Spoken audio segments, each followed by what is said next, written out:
Hello again, this is Superintendent Don Vanderholm, and I'm happy today to be sharing with you a more detailed set of plans that we have for you in regards to back to school.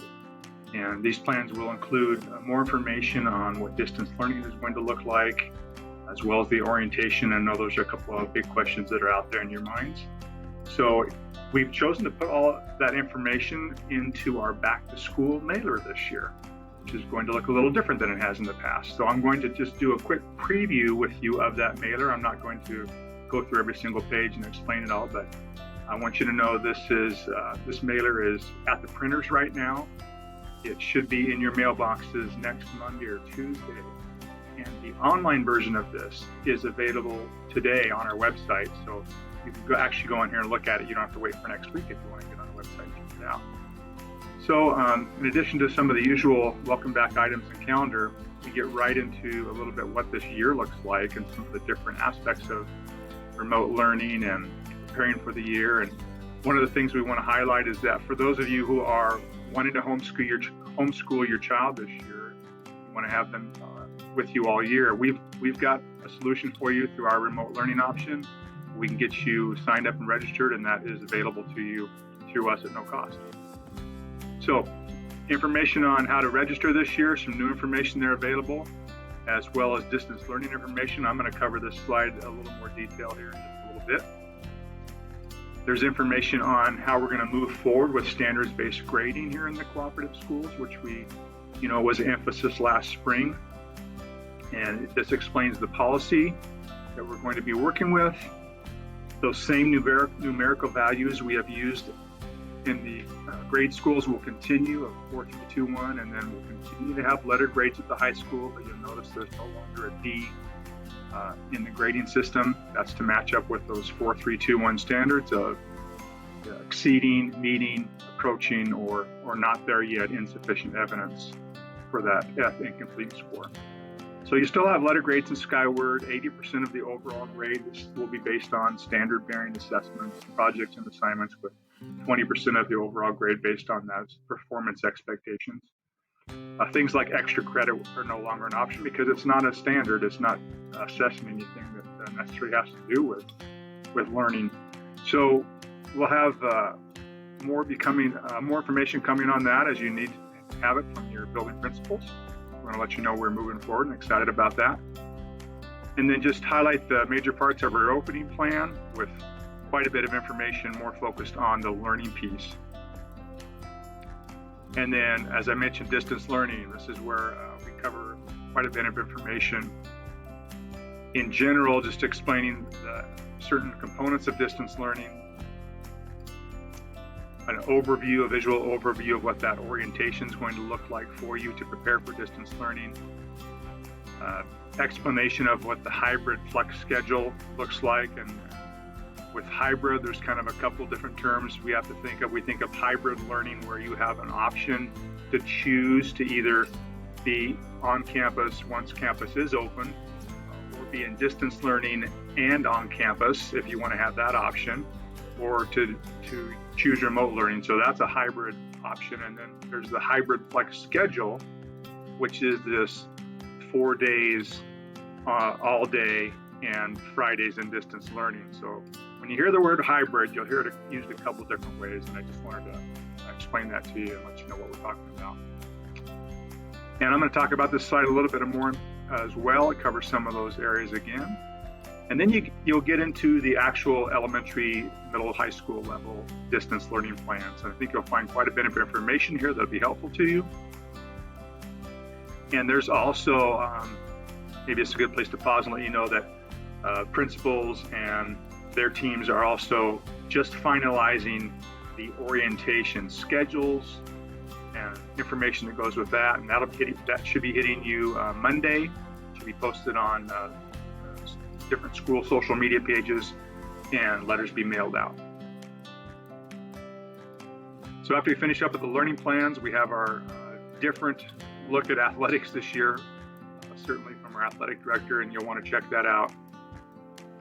Then we go ahead and include a little bit on what the models look like on campus, what the schedules look like, and that actually turns into some actual times of day examples for you to have a look at. And then information on the Screening Health Attestations app, which you'll learn more about during the orientation and how to sign up for that app. And then we also included information on split and rotating schedules. I've mentioned before that we hope we wouldn't need to use this model, but as a little later, I'll talk about our phases for reopening back to full campus learning. And so we'll want to have this as an option I've mentioned before, so that we could get students back on campus sooner if we need to. And you notice just transportation is just down to one little square this year because we still have a lot to figure out on transportation. The first thing is we need to know who is going to be wanting to use transportation so we can develop our routes. So more to come on that. So this document, it like I said, it's going to be mailed out, but we're going to keep the electronic version online, and it, like our reopening plan, will be updated as more information becomes available. And I think these are two important resources that I encourage you to get familiar with where they are on the websites as we update the electronic versions of these. Even just today, I updated some parts of the health and safety components from our reopening document. And there's more to put in there before I actually reload it to the website. And this document, as I said, transportation is a good example. It's going to be updated as we get more information available. And then the document finishes out with our annual required public notices. So excited to have that out for you. And I want to talk a little bit more about distance learning and the resources that we have available at Lyndon Schools for you. We have, of course, your teachers are there to support you in the online curriculums, these professional learning curriculums that they are going to be customizing for our learners. So you'll have that teacher support, and you'll also have tech support for the learning platforms themselves, that accelerated education at pre-K5 and Edgenuity at grades 6 through 12. And then we have a separate option available for music we're excited about, which you'll learn more from your principals. And then of course, we offer the teacher facilitation side when we have your students here, both in when we get to that stage of having them on campus. We continue with our professional learning platforms and curriculums. And you also have the benefit of teacher intervention enrichment, clear transition coming back to campus learning when the time comes for full on-campus learning, mentoring, guided practice available. You get your Chromebook and your tech support. You get the online curriculum that you can use in any time, place, as we talk a little bit more about in a minute. And then you have teacher-provided tutorials and office hours. So let's talk a little bit more about this hybrid on-campus learning model that we're finding ourselves in. So when we do get back to on-campus, and I'll talk about that in a minute with our phases, that's that Monday through Thursday on-campus learning. We have a blended learning classroom. I mentioned that in my letter if you take a look at that at the beginning of the document. That's where we're using the same online curriculum in the classes that we would be using in distance learning or are using in distance learning. And again, that's going to allow for that seamless transition of our students when they have to be, maybe they have to go home and quarantine for 14 days, or they have a COVID-like symptom and they have to be out for 4 days while they're tested. That way we can continue with the learning and not have to be trying to create packets or try to catch kids up when they get back. Then the distance on-campus learning aspect I mentioned earlier, some of you have expressed, even when we do get back on campus, a desire to not have your students here every day. And if that's your choice, we respect that, and we will work with you to arrange a schedule that allows your student to be on campus for, say, 2 days a week or 1 day a week, whatever you like to work that out with, and be at home doing distance learning the rest of the time. And then I mentioned the remote learning option for those who wish to be full-time. That's there for you too. So, other big question is, when are we going to get back on campuses? When are things going to be opened up?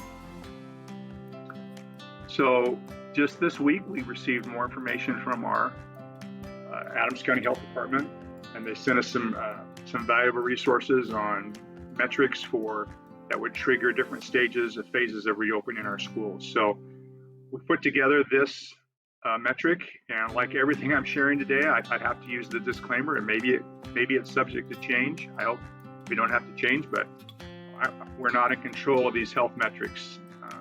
And as you know, right now, the situation continues to go the wrong direction in our county, and even with cases in our community. So we're going to hope that things will improve soon. So this shows not where we're at. This shows starting the stage 1 here. If we were in a full-on closure by the governor or local health authority, we'd be into this continuous learning 2.0, where everyone would be at home all the time. Buildings would be closed. However, we are right here in stage 2 right now. We're greater than 75 cases per 100,000 according to the county metrics. So all students are in distance learning. However, our buildings are open, whereas up here our buildings would be closed. So our buildings are open as has been mandated by state and local agencies. We're in this hybrid approach then for high-risk groups of students. So starting September 14th, after we get through our first 2 weeks of orientation, we are going to have students coming on campus. Right now, we're only allowed to serve our high-risk groups of students. This includes students with disabilities, students who may be homeless, those who have no internet access, and we're putting together what we think is a pretty good list of who those students are based on our experience this spring. But we'll be, contacting you and inviting you to contact us. And then our younger learners, our pre-K through 3rd grade, are also allowed to be here on a limited basis. All these students in this high-risk group, in groups of 5 or less, limited in-person instruction. So this will look something like perhaps 2 hours a day, every other day, so twice a week, because Fridays will continue to have all distance learning for all students all year long. And of course, we have to have all those regular COVID precautions in place in our buildings in order to do this. So there are some very set procedures and protocols that have to be followed. Now, as things start to improve and we get less than 75 cases per 1,000, this phase would allow us to, again, with a hybrid option, bring all the pre-K-5 students onto campus. And they would be able to go through a rotating type schedule, like I just mentioned. And then 6-12 grade would still only be those high-risk persons that I talked about up here in groups of 5 or less. And again, with all the precautions in place. I should mention over here, I've got a little column on extracurricular, just talking about the possibilities, and that, of course, a lot of that is set by WIAA, and then it depends on what phase our county is in. Then in phase 4, this is where I mentioned that A-B split might, we could certainly have a skip from 3 to 5 if things improve quickly, but if they kept slowly improving and we got down to this lower than 50 cases, but we still weren't less than 25 for a full reopen, and perhaps we could be able to petition our county to let us get into a hybrid where we had full-time in-person learning for all pre-K-5, as is allowed in the Department of Health Metrics, and a hybrid A-B schedule, every other day schedule for grades 6 through 12. And then down here, when we get under 25, is the full day learning experience where we all want to get to. So this document will also be posted on our website and available for you to review. Okay, so those are all the documents I have to share with you. As I said, on starting September 14th is when we're going to start our all students in distance learning after we go through our orientations, and we'll start the hybrid model for our high-risk student populations. And then you'll be getting on Monday, will be mailed home the schedules for orientations, as well as those schedules will be posted to Facebook. And then you'll also be receiving, as they are created next week, you'll be contacted about high-risk plans for September 14th. You'll know who you are, you'll know the procedures, and just appreciate our principals, our building secretaries, and our teacher and classified staff teams that are working to prepare all that information for you. So that's your update for today. I'll look forward to seeing everybody hopefully soon, and we'll continue to keep working hard to get our buildings and our plans ready to go so that we can serve your students in this upcoming school year. All right, thank you and have a great day.